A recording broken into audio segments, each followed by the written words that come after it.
Tell you what, we're gonna learn one of my favorite plays today. Spider 2. Why banana? We're gonna go Z right. Slot. We're going to go slot. Z right. Slot. Z right. Because I might want to get the ball to Jerry Rice, you know? Who wants to get the ball to Jerry Rice? Tim Brown? Couple good guys to have in your team. Jesus Christ. Having them both? Come on. I'm pretty sure they're both Hall of Famers.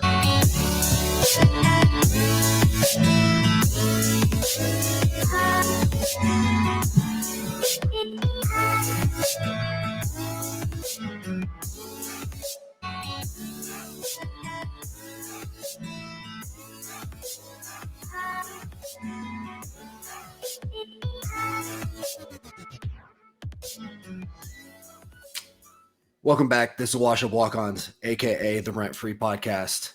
Call it that because that is the exact way that we live in the hearts and minds of everybody who's ever lived in the state of Minnesota. Iowa football strikes absolute fear in the hearts and minds of all of those people who hates Iowa. We hate Iowa because you simply can't beat us. You're scared, and it's okay. We live rent free, and that's where we like to reside. What's up, fellas? Howdy. Do you guys ever are you ever excited to sit down and do this? Like every time. I think me and Kevin are going to have a very similar answer. I enjoy talking to you guys. That's exactly where mine ends. Okay. My exact answer. I like talking to you guys. But it is nice though. That's more what I meant. Not like talk Iowa football necessarily. It's like, is it cool to hang out with the bros that you don't get to see often enough? Yeah. Okay. Because I'll tell you what, sometimes after a day, I'm just doing my thing. I'm like, get to talk to the lads tonight. Yeah. Your long day of not working and, all that hard enduring stuff that you have to go through. Yeah. Dude, speaking of not working, I understand that I don't have a job, but I think my day was pretty tough because all of Brazil showed up to the gym today. Wow. We just had any Brazilian in the state of Arizona that has a black belt showed up to our gym today.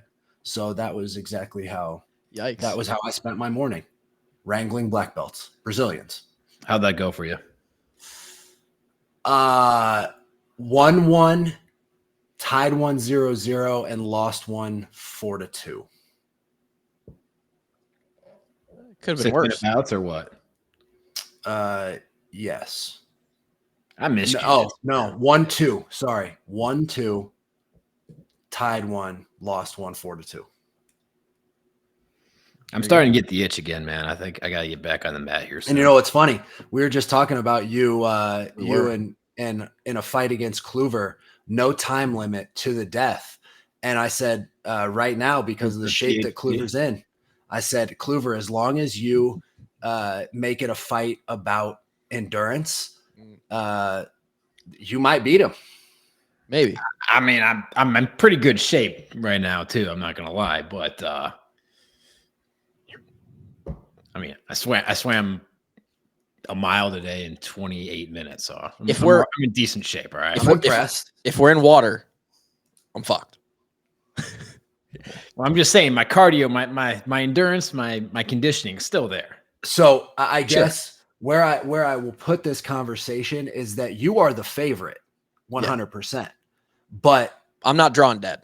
But the difference between the favorite 5 years ago and the favorite today, it's a much different line. Gap has been closed. Oh, for sure. Kluver's done a good job. Kluver's done a good job of making himself a very hard to kill person because got to give it to the kid. He's got himself in good shape. He is in great shape, but you have to remember this too, is I did learn 6 months worth of moves of how to actually. Wait, you actually have 6 months? That's what I said yesterday. I thought it was 2. I thought it was about 2. Okay. Yeah. That's a problem, Kluver. If you have 6 months, it's a different story. It's going to be an issue. It's definitely going to be an issue. Arm bars, triangles, and the occasional. Now, knowing Kevin, I am going for all of his weak spots. All ankles. My ankles, stomp ankles. My ankles are in great shape now that I don't get twisted every other. I'm going right for the bicep tendon origin, right? And it is what it is, right? Fight to the death. Welcome into the Washed Up Walk-Ons podcast. 5 minutes of bullshit. We love it. Thank you to everybody who bought the G-Bone shirt. How many did we sell? I don't have a final tally on it, but we were up in like the 800 range sales wise as of yesterday. Oh, I thought you were about to say we sold 800 t-shirts. No, if we sold 800 G-Bone units, then the kid might. I think we'd have to hire him on the spot. It's his podcast then. Yeah, it's your podcast now. It's your brand. So hopefully we pushed $1,000 in sales there. Seriously, thank you though, everyone who bought one. And for anyone who Very did buy appreciated. one, we'll be choosing, and the boys don't even know this, but we will be choosing one person of those who purchased to win a free year of the Patreon. So congratulations to that winner that has not been chosen yet, but yeah, you participate, you support the brand, you support the boys. Maybe you get a little something out of it. I want to start by sharing this video tonight, and I don't know if either of you saw this. Taylor Lewan tweeted this today, and it was a TikTok, and it just says, "When you in the second group and the first group come back looking like this." Oh yeah, I remember senior year.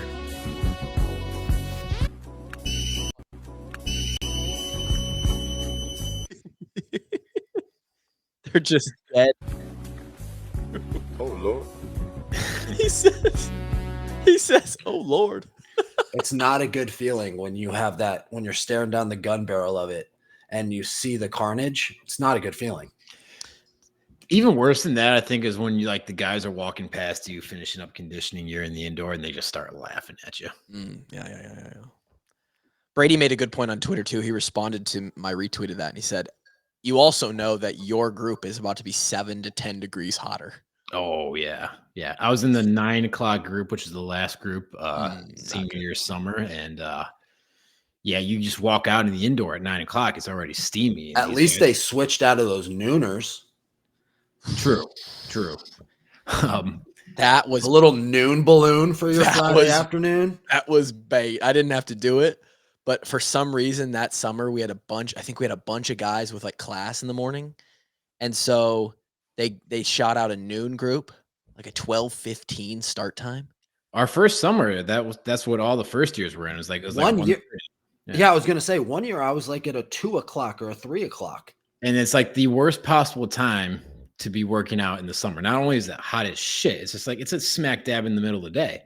And you know you have a hard ass workout in the afternoon. You can't relax in the morning. It's high noon. Yeah, no, your anxiety is high from the moment you wake up to the time you get done. I will say the contrast between walking into the workout, doing the workout, the stress of walking out into the indoor, being hit with a wall of humidity, getting the conditioning done. But then when you're done, that feeling of like, oh, we got a summer day ahead of us, boys.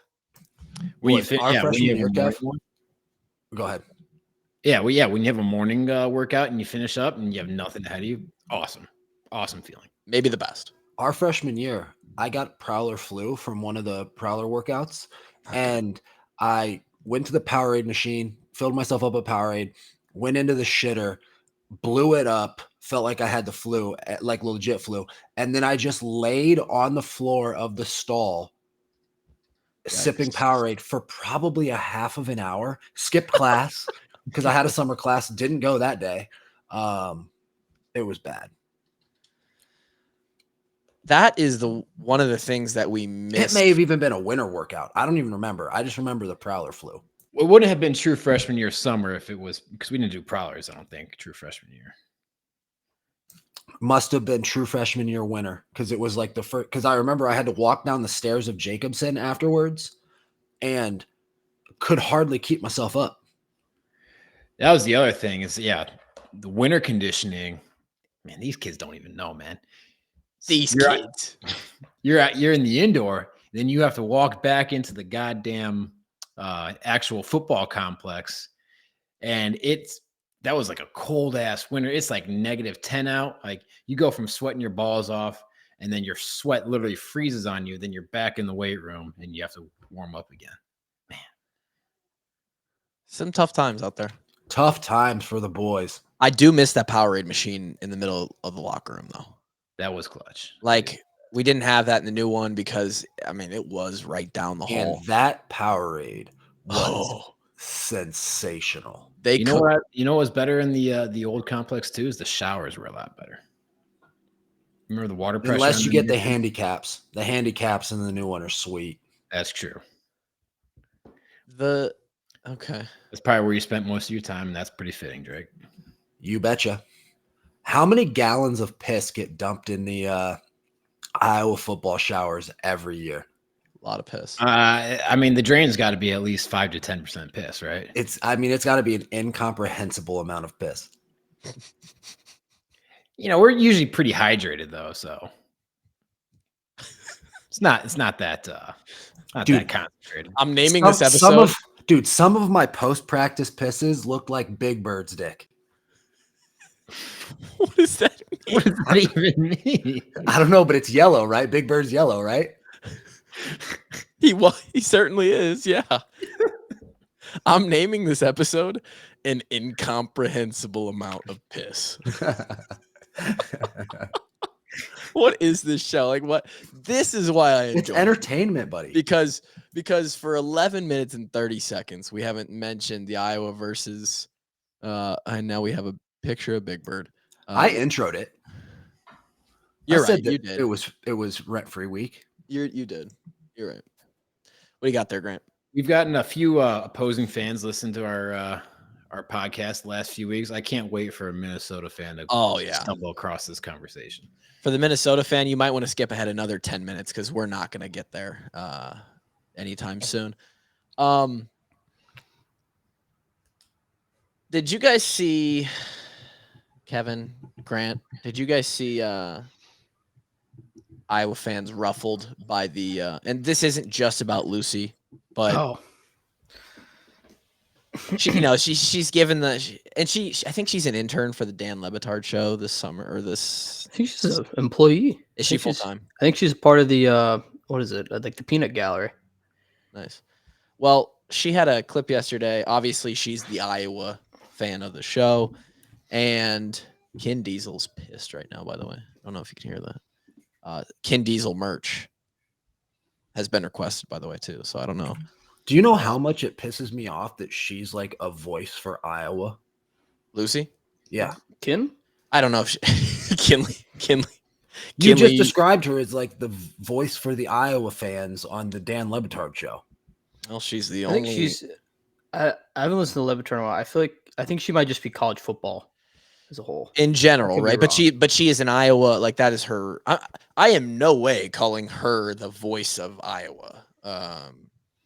Or us for that matter. Like a lot of people that are pissed that we are we are not the voice either. But they can blow me because we went there. We did that shit. But on that show, relevant to any other of the people on that show, like she's, so they're talking hot topics. People like to poke fun. This was her clip on that show yesterday.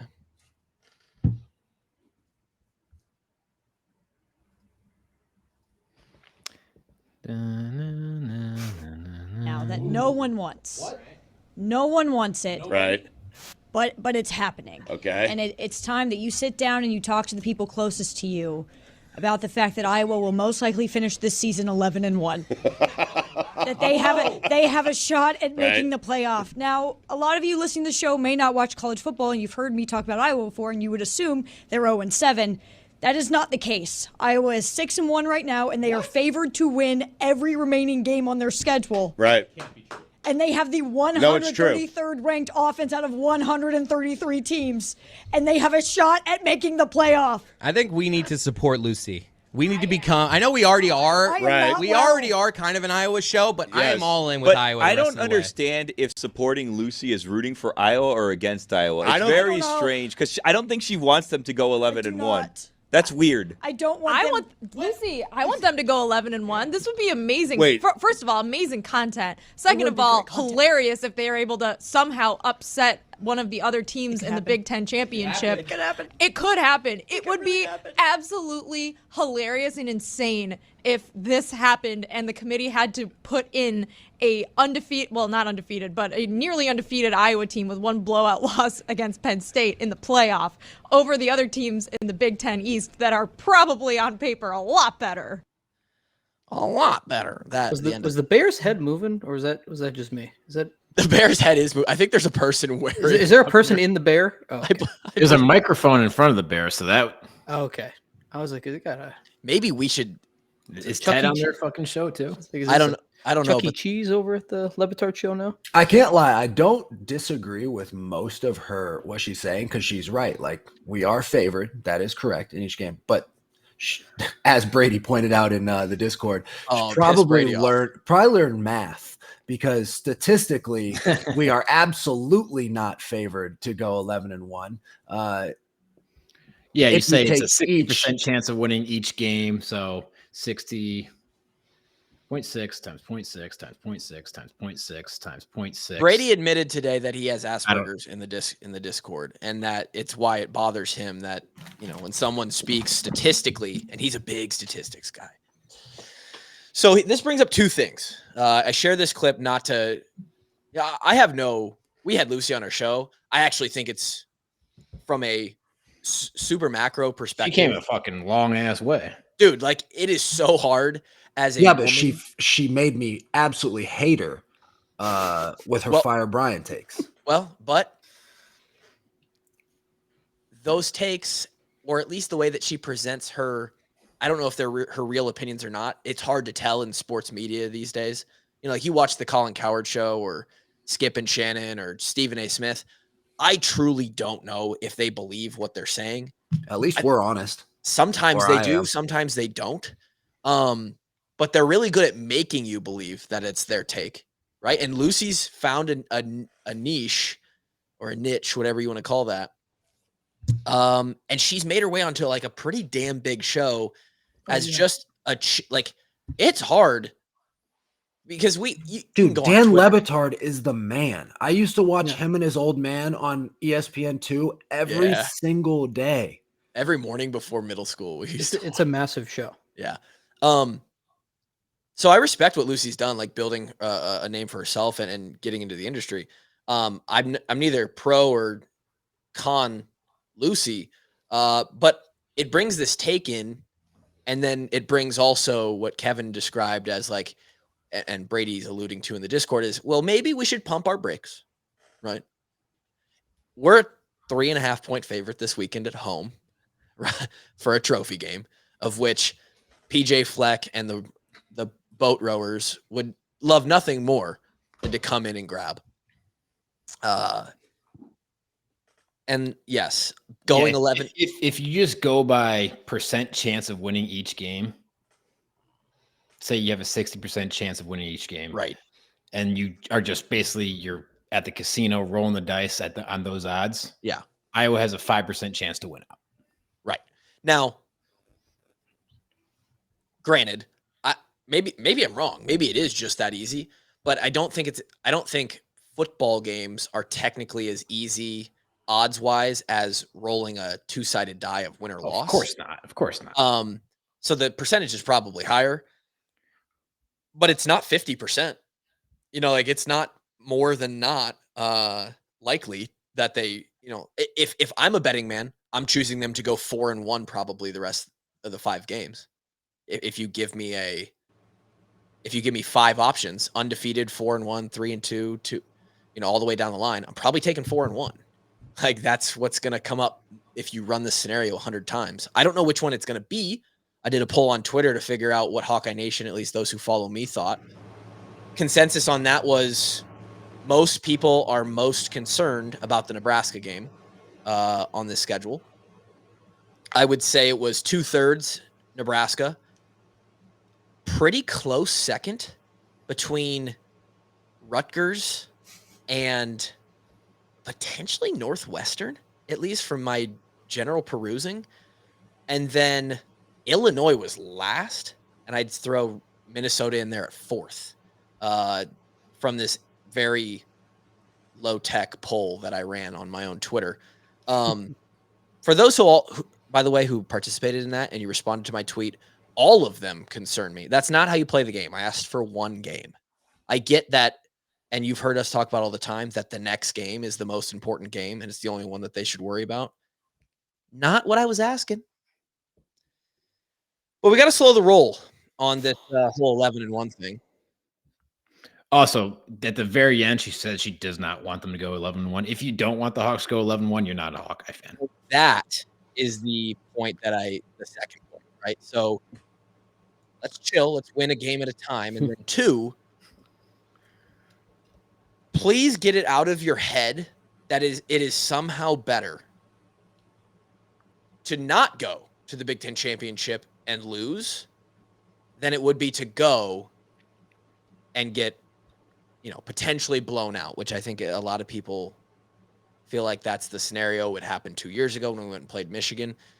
Like what you're saying is, I'd like to be worse. I'd like to be a team that gets beat to go to that opportunity and that also gets blown out. I want to be worse than them so that, and I think this is just to avoid embarrassment, I guess, but like, that's such a childish and fragile, shallow reason to not want your I don't know. It doesn't make any sense to me. Well, I was like, if you're at home, you have no chance. But if you're there, you at least have a chance. It might not be big, but it's not 0. Exactly. This is yeah. But at the end of the day, if you don't want the Hawks to go to the Big Ten championship, that means you want them to lose games. Yeah. I think that might be a joke. I think that it's a little bit of a bit with Lucy. Yeah, well. Oh, absolutely. Yeah. People don't understand. Lucy's doing exactly what she's supposed to do. And people aren't, I guess, they don't have high enough EQ to realize that she has a job and she's saying things to get a reaction and get engagement on social media. And it's exactly what she got from these people. And she's getting it from us. Yep. Congratulations. I mean, you got more from us. It's like saying you're one of 7 guys in a group and there's one girl. She's going to pick one of you to go on a date. Oh, no. And you're saying you don't want to be picked to go on the date because you might embarrass yourself. The date might go bad. You'd rather be a guy who doesn't get picked. It's what are we doing? It's the last year of divisions. We'll win the last one. Depends on the chick, but the Big Ten championship is a smoking 10, man. A smoking 10. You take the date. You absolutely take the date. You take the date and you wear your best suit, man. Unless what, Kevin? What's our one rule? What can't she be? You just got to turn it down. Don't fuck with them. Just don't fuck with them. Stay away. Stay away. Yeah. Trouble. Yeah, I know the answer. Oh, yeah. I know the answer. Won't say it, but I know it. Took me a second. So, I don't know. You can't give me a good reason. Now I'm just thinking about why that's a rule for you too, and I don't like it. I don't like it. I was too close to that situation. I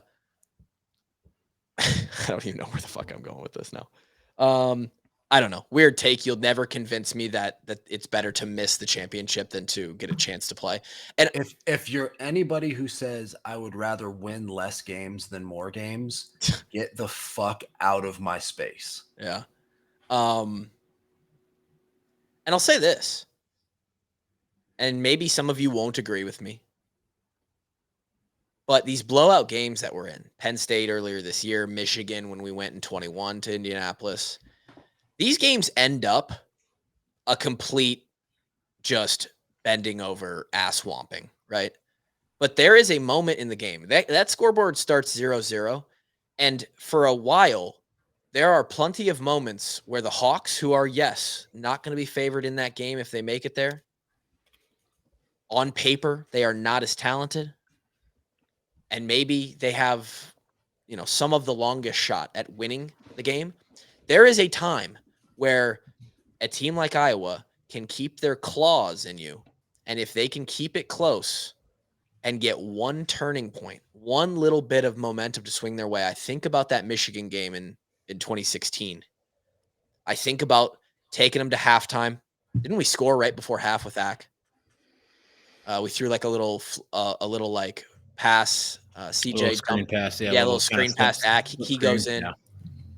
We come out at halftime, and then we had a dude just drop a 2-point conversion, just flat drop one. Oh yeah, wide open. Was he on a lawsuit? Hit him in the chest. Yeah. Was he on the lawsuit? I don't think he was. No. Okay. We come out at halftime, and we make it to half, right? And we're like, okay. The other team's a little bit worried now because it's nighttime in Kinnick, and we come out of half, and a guy named B. Roos jars a ball, makes an all-time career-defining play loose by running up and jumping on a ball that somebody else knocked out. Oh yeah, he didn't knock it out. Who actually did knock that out? I don't remember. Don't remember. Part of me wants to give the credit to Gervais, which just feels like a wild person. I was going to say, I want to say it's Amani Hooker. I want to say it was true freshman Amani Hooker. Man, it felt like Jaimin to me or something like that. Somebody who was on that kickoff team, but maybe he was too young. He was too young. He wasn't even there. He was I was literally on the other side of the field. I was the 2 on the other side of the field. Yeah, man. Brady Ross comes up, plops on it like a turtle going into his shell. And it's a 1-possession ball game, and the Hawks got it in plus territory. Got the ball. And the Michigan Wolverines' buttholes got a little tighter, right? And at that point, you've got them. They're playing tight now. They're not the number 3 Michigan Wolverines anymore. It's just 11 guys on 11 guys. And one side has a whole lot more to lose. And that's the spot that the Hawks can get. And we were in the most magical place on earth. Easy. The game was being played somewhere where there is witchcraft and black magic and dark arts happening because shit don't make sense when the lights go down in Kinnick. There's actually several flu stations where you can reach Hogwarts inside the halls of Kinnick. Oh, yeah. Ball falls loose. B. Roos jumps on that bitch. Oh, man. Run that back. I want to see who hits him. I don't know for you guys, but this is always so glitchy for me. All right. Who is that? Was it? I can't even see it on this film. I can't either. Here's me on the 40. We got the ball. Man, that's so big. God, that's so big. What a game. But even those games that we got blown out in, you think about 2021 Michigan.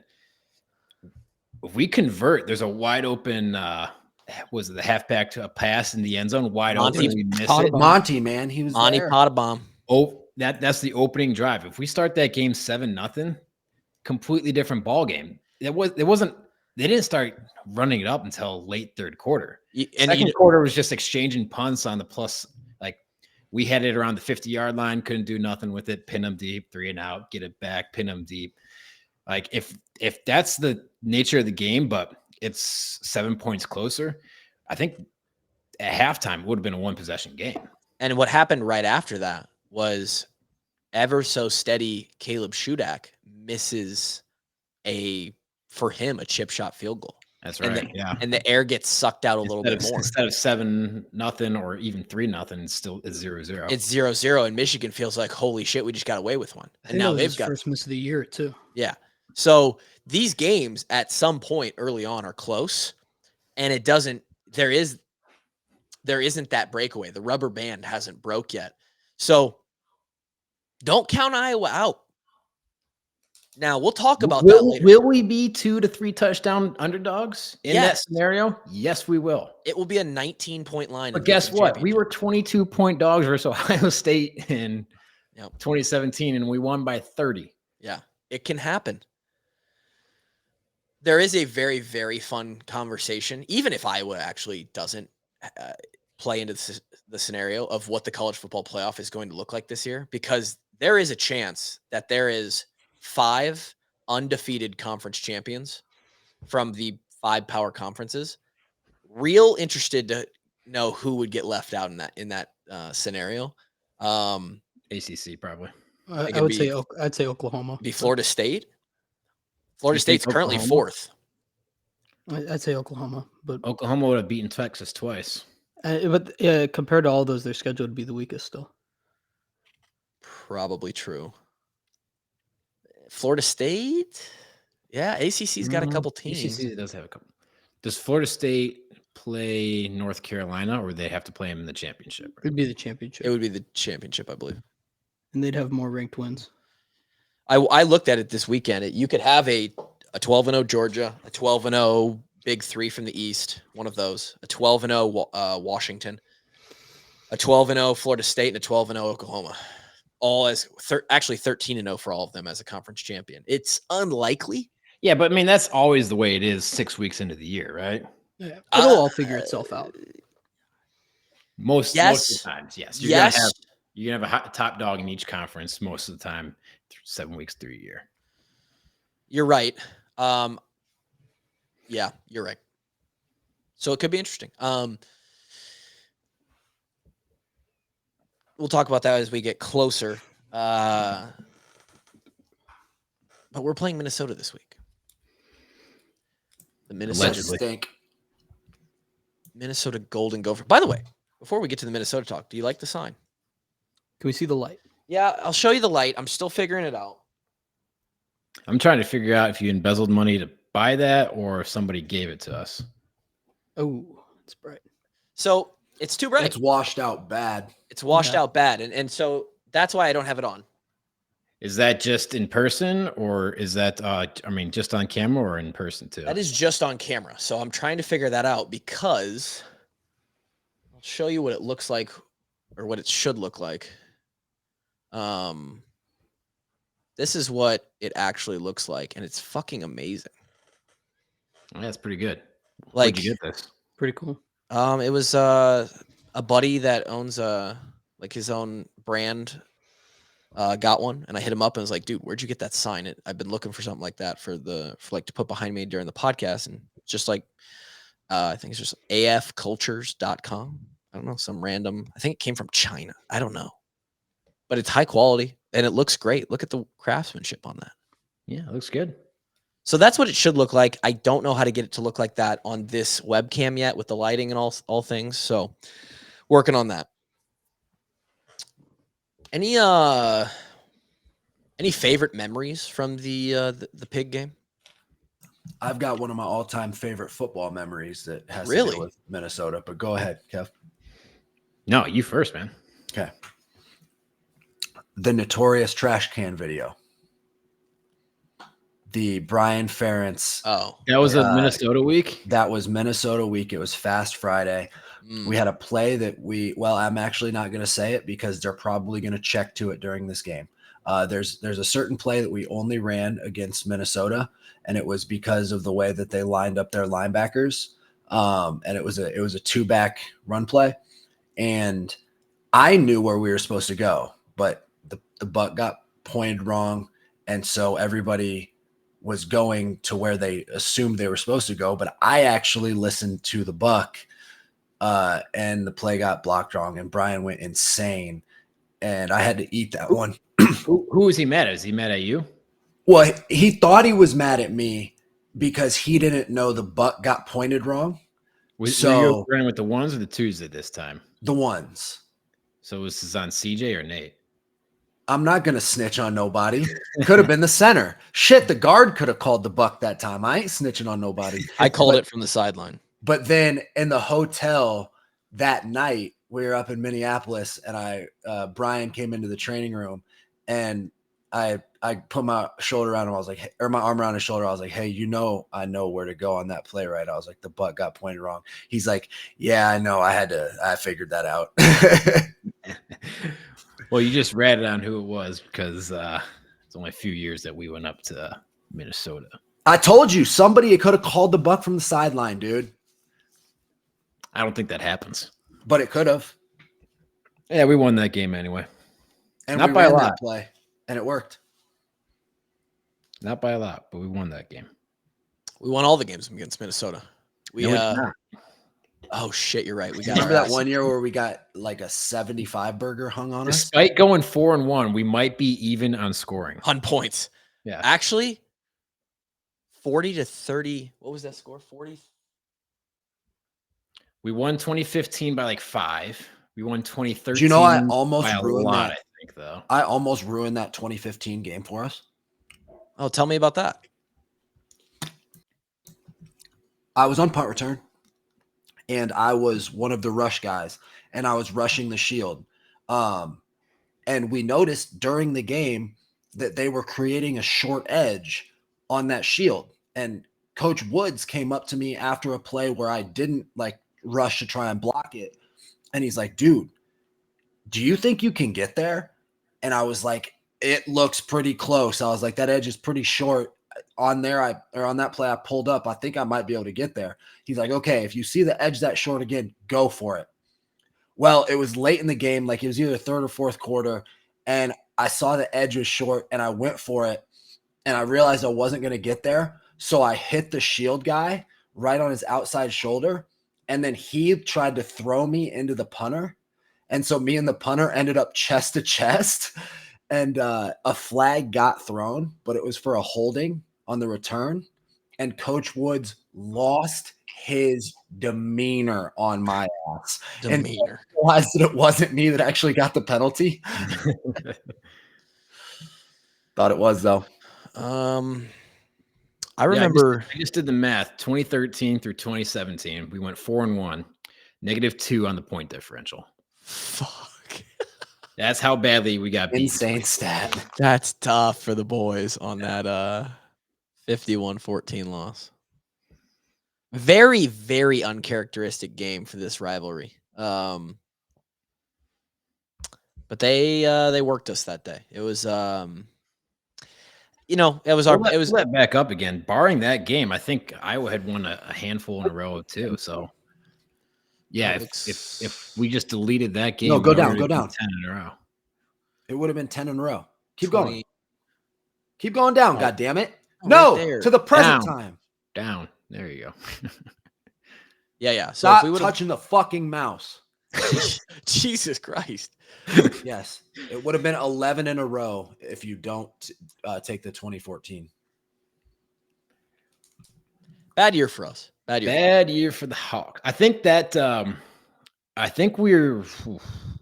we still had a solid record going into that game, and it just kind of all went downhill from there.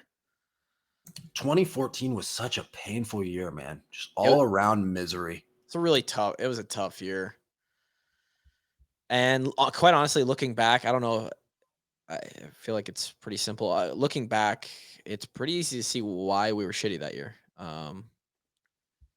For me. Yeah, so we lose that game. We beat Illinois, and then we lose the next 3. It's funny to call this a rivalry, though, because 10 out of the last 11 is more like a babysitting. We're just taking care of them for a few hours while their folks go do something important, and then we take the trophy and drop them back off at home. Until last year, if you pull up the Iowa State page of that same website, it looks exactly the same. Until last year, they ended up beating us, and we did beat Minnesota. But well, yeah, 2014 we lost all the trophies, and it damn near looks the same with Nebraska. And then we hadn't lost to Nebraska, Minnesota, or Iowa State since until last year. Yeah, you're right. So you're right. I saw somebody put up the last 41 years of the rivalry. It's 30-11 Iowa. Whoa. Obviously, 9 of the last 10 or whatever. That's a shit stomping. But they just dominated it like in the 30s and 40s and up to the 70s, I'm pretty sure. Yeah. Back when the guys had full-time jobs and coach football on the side and fought in the war before they had to go to practice in the afternoon. The last time Minnesota has won in Iowa City, this is maybe the best stat, doesn't even have a 2 in front of the date for the year. Oh man, you can't be the team that gives up that streak. No KF's way. No how. First year was the last time that Minnesota won in Iowa City. Good Lord, man. You just simply can't be the team to give that up. Someone tweeted out that Lisa Bluter has more wins than any Minnesota coach since 2000. in Kinnick Stadium. That one was going around. The one I saw was like Lisa Bluter has more wins in Kinnick than Brock Purdy, Scott PJ Frost. Fleck, Jim Harbaugh, and Scott Frost, or something. Urban Meyer. Yeah, all of them. Good stat. By the way, kickoff or crossover at Kinnick. Grant had front row seats. Did you get me? It might be a stretch. No, it's quite the opposite actually.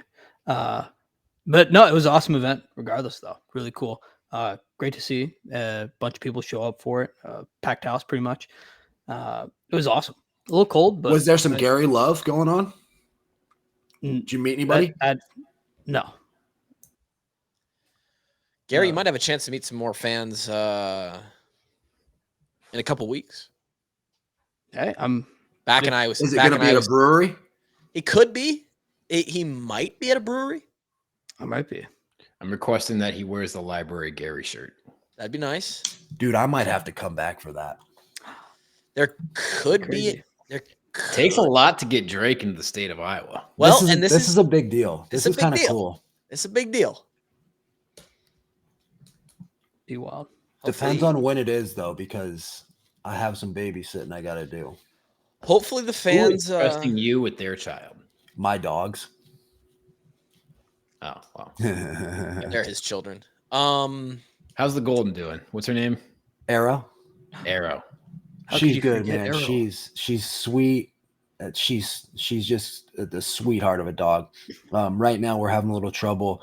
She's kind of got one of the sides of our island warped because she plays in the water bowl, and I didn't realize that there was just a bunch of water sitting up against the side of the island. So we've got a little bit of wood warp going on, which I'm not thrilled about. But aside from that, and the fact that she trolls and just hits the bell on the door all the time to go outside to then squirt 3 drops of piss to get a treat, that also pisses me off. But aside from that, she's awesome. And Goldens are smart, man. They know how to finagle some food. Whoa. Whoa. What? Whoa. Whoa. Whoa. Whoa. Whoa. Easy there. Whoa. Whoa. I don't know. Unofficial though. Unofficial. Could be some stuff going on. I hope Officially unofficial. I hope the fans like drinking beer. That's the rumor. that they like drinking beer. I've heard of that through the grapevine a little bit. Unverified. All right, boys. Do you think if we all 4 got together, we could just sell that place out of hops by $1 million? Like every barrel dry? Just sell them out of our allotment or our produced amount just on day one, and all of a sudden we're big business. Well, we'll never know if we don't try. We'll never know if we don't try. For those not picking up on it, Oh, is this the announcement? Is this happening right now? I thought why not? Did we not do this already? We've already done it for. I did it on Patreon. Oh, that was on Patreon. Okay. Drake did it on Patreon. We could tell the I'm common dumb, folk. guys. I'm sorry. Your boys landed a beer.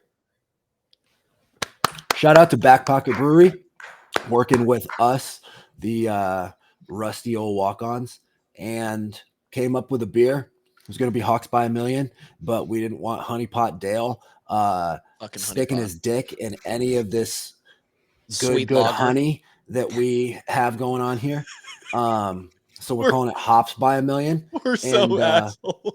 50% of the proceeds go straight to the children's hospital. So, or whatever our share is. I guess we don't get 30%, but 50% of what we make from it. Yeah, 50% of what we make goes directly to children's hospital. Put it this way: the Iowa fans are going to have 2 delicious brews to be choosing from that support really, really great causes very soon. One of them is obviously the Swarm beer.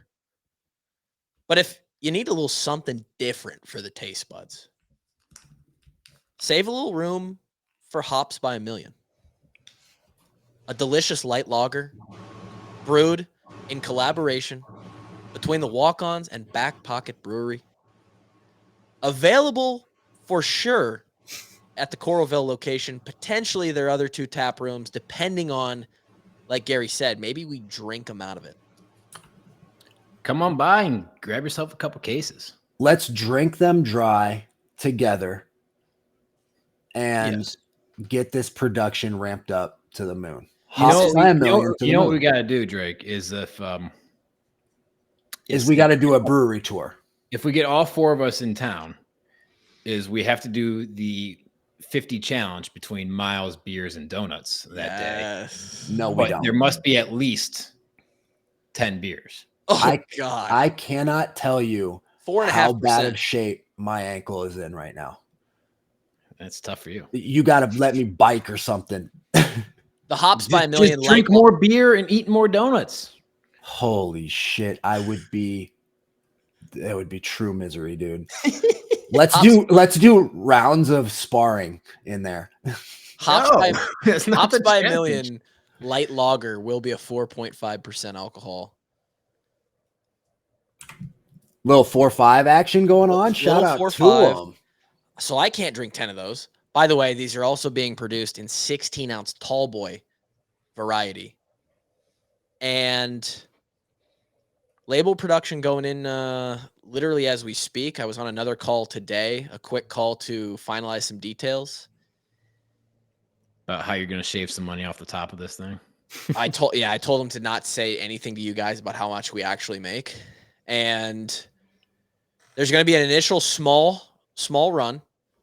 And obviously it's on us to kind of promote it and sell it. But the reception by you guys, the beer drinkers out there of the Iowa City, Coralville area. I think we got to promise the fans something fun if we sell out within a week. It's a great point.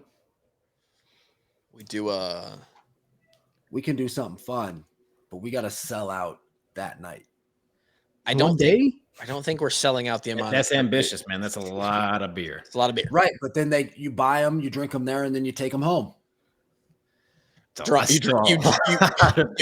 You get canned off your ass, and then you jump in your car with 10 cases of Hops. No, Uber.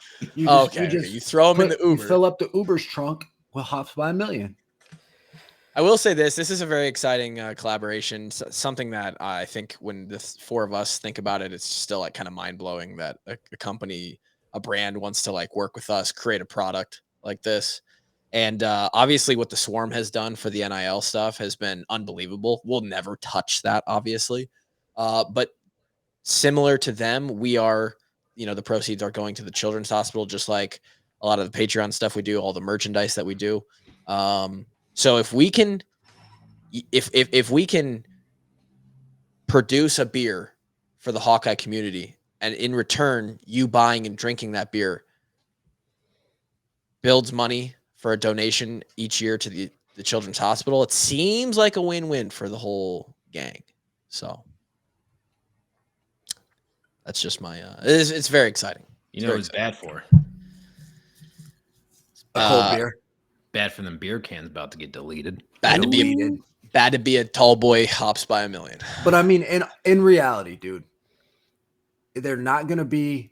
It's not gonna break your bank to buy these beers. It's not like you're buying a bunch of craft IPAs. No, they're gonna be the same as You're donating to an amazing cause just by feeding your alcoholism, because we know that Iowa fans love to booze. It is what it is, dude. It's true. And then thirdly, you're a Hawk fan and you're telling me you don't want to drink a beer called Hops by a Million?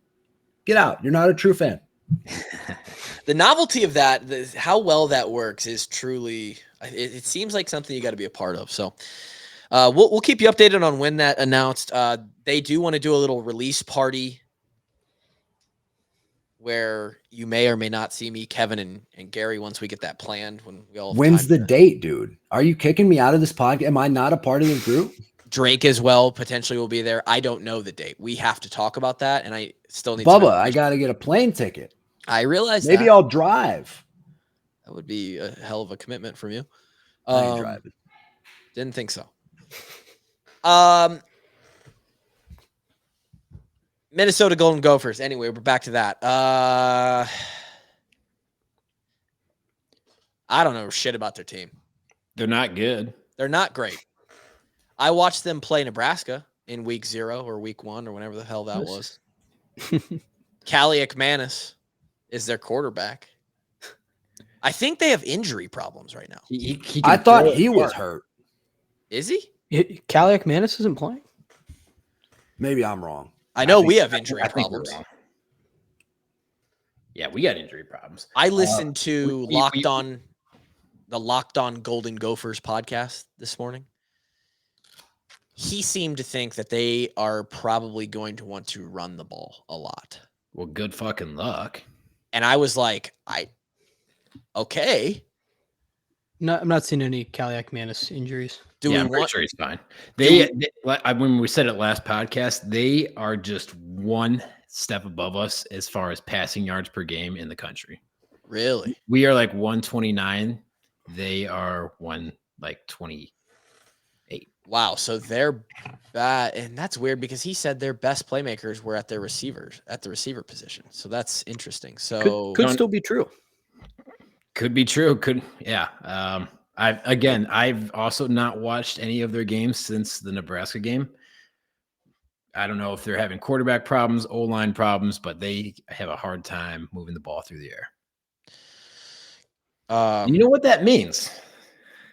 Well, yeah, I do. It means the under's coming again. Right now it's at 31, which if it closed today, be the lowest over-under in sports betting history. So if you're a true Hawkeye fan, so this game is resetting our own record? I'm betting it. Correct, from last year. Yeah, it's resetting the Iowa-Minnesota game from last year. Holy shit, well, that's incredible. If we're going to start talking lines, should we just be a part of history and bet the under? Kevin. Yeah. All I do is bet the Hawkeye under. Yeah. What is I'm it? betting it again. Is it like what, 5-2 this year?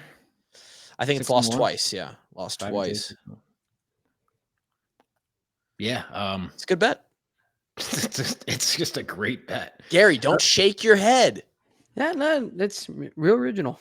I would love to know what the stat is going back 10 years, because I remember listening to a radio show one time, and it was when Tom Brady and Bill Belichick played together. Yeah. They covered the spread 60% of the time, which is actually insane. Wow. That's wild.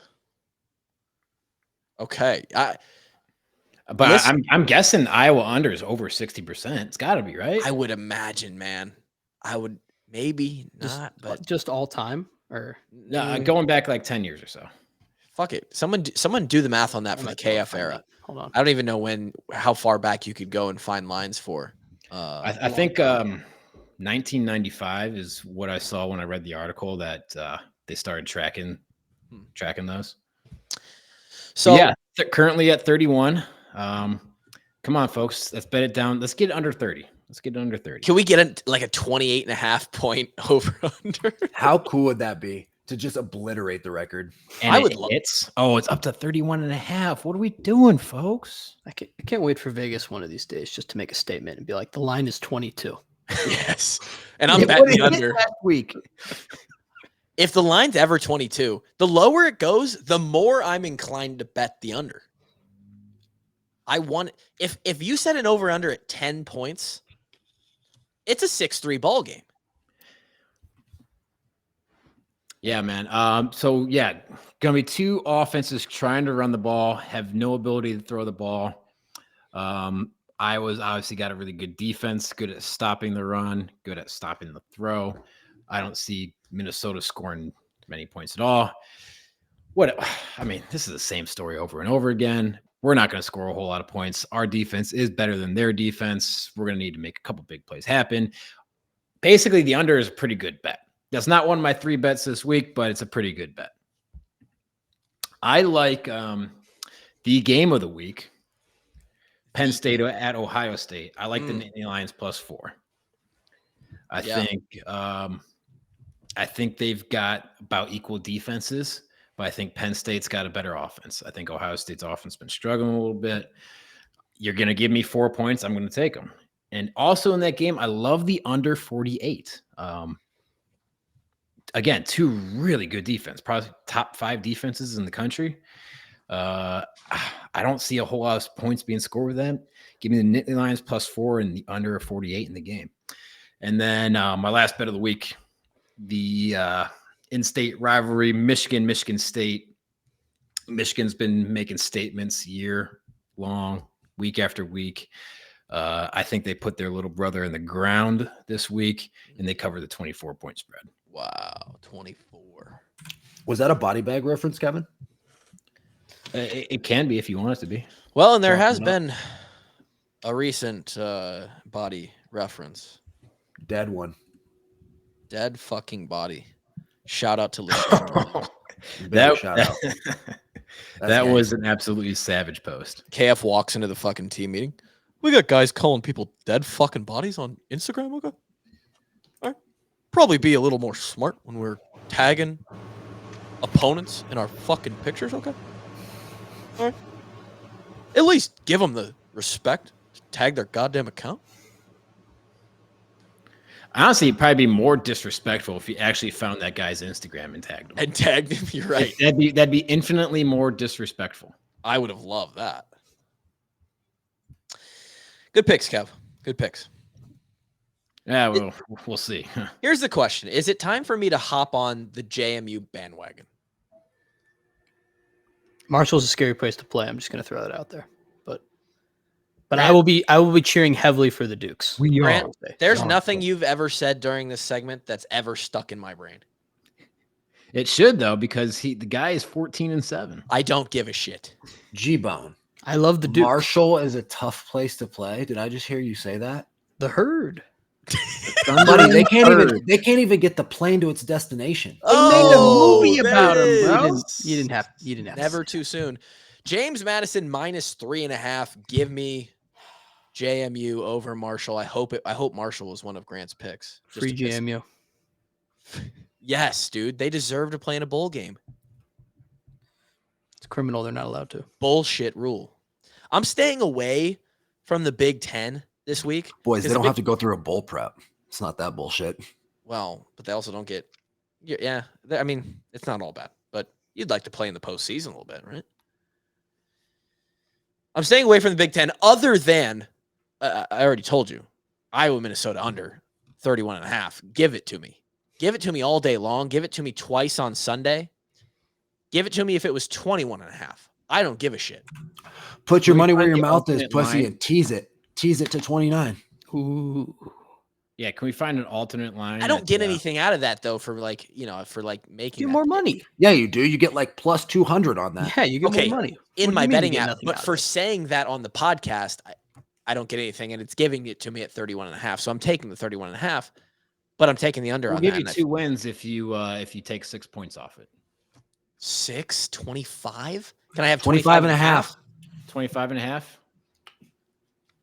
I'll do it. Drake, will you do that? You'll give me 2 wins. You get 2 wins. Wow. 25. 25.5. It's so low. 25 points, huh? What about, or do you want like a team total? Man, 14-10 covers that. Do you want to take like? That's implying that there's 3 touchdowns in this game, bro.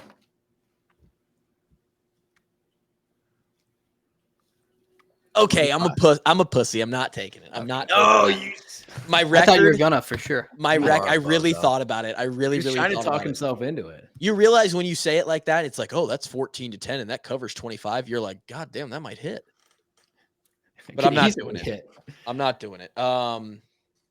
My last game is going to take us to the Oregon-Washington State game.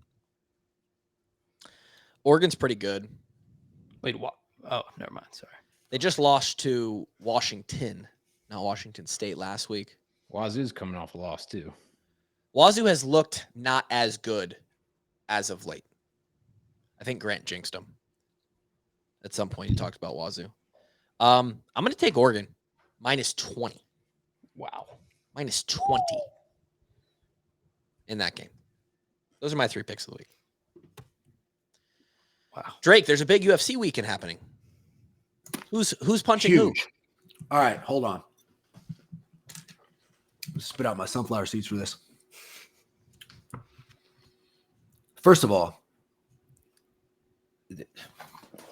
these are tough picks. Okay. There's tough picks because of the odds. I could tell you who I think is going to win, but I also there's value elsewhere, right? So in the main event, I believe that Islam beats Volk more often than not. Maybe it's barely because he barely won the last one. But I think with only 12 days to prepare for Volk, fight shape, like training camp shape, is definitely a little bit different than just training shape. Islam's been in a training camp for a long time, but he's minus 265. And I don't think he's that much better than Volk. But then you're only getting Volk coming back at plus 200.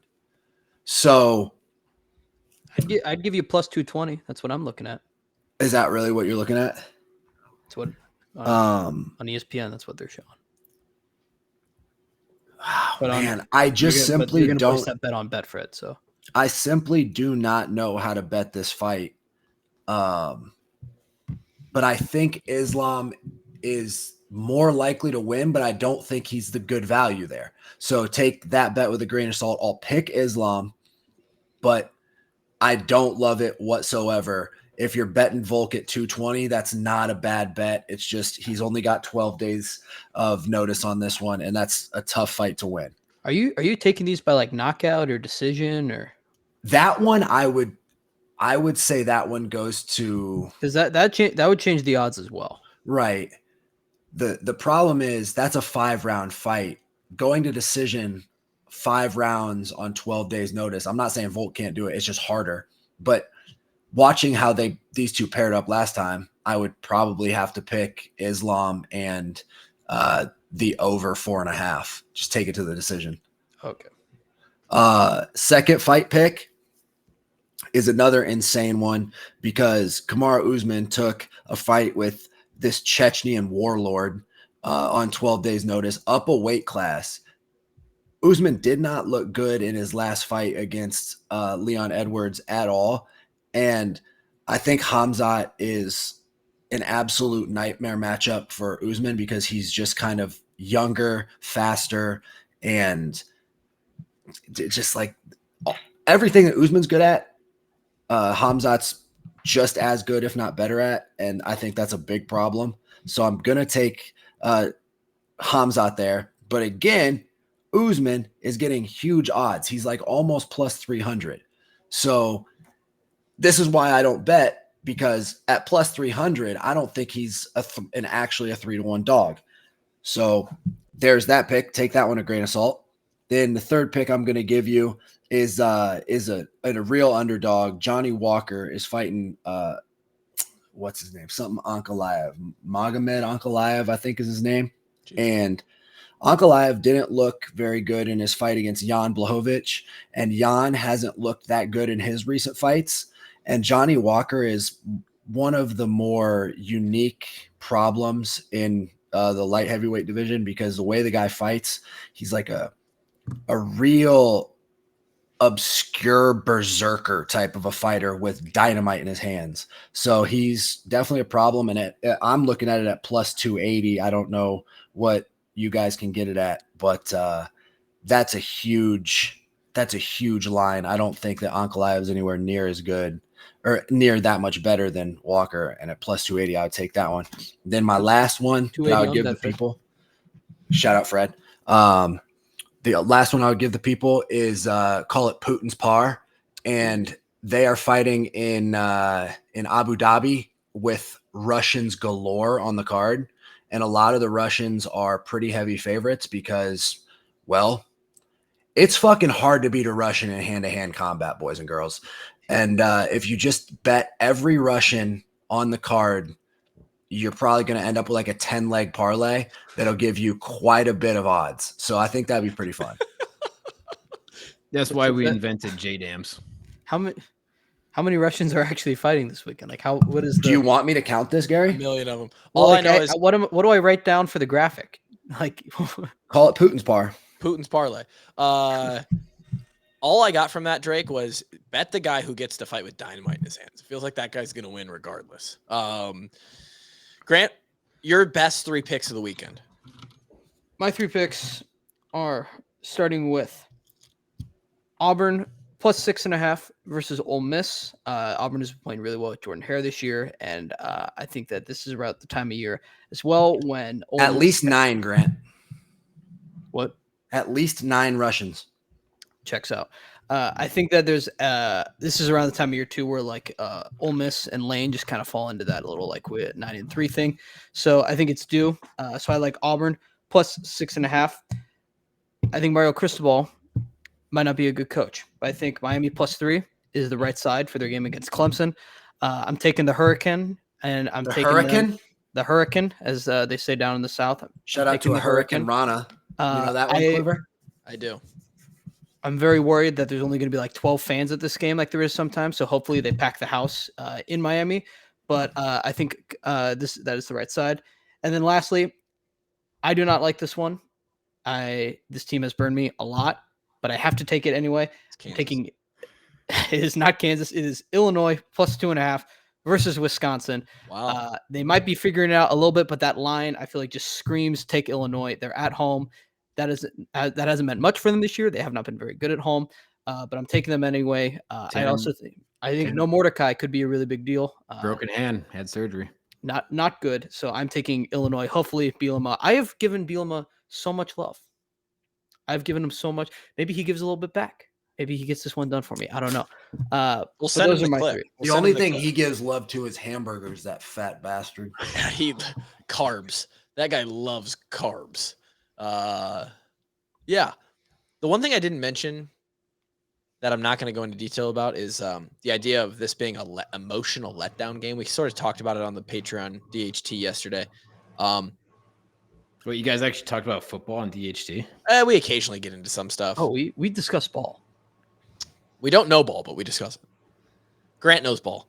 Appreciate everybody joining. Appreciate everybody who bought the G-Bone stuff. Appreciate anyone who is potentially going to be drinking a Hops by a Million light lager soon at a local brewery near you. Hops by a Million, Hawks by a Million. Piggy stays home. Bacon week. Let's have ourselves a weekend. We'll talk to you on Monday. See you then. Peace.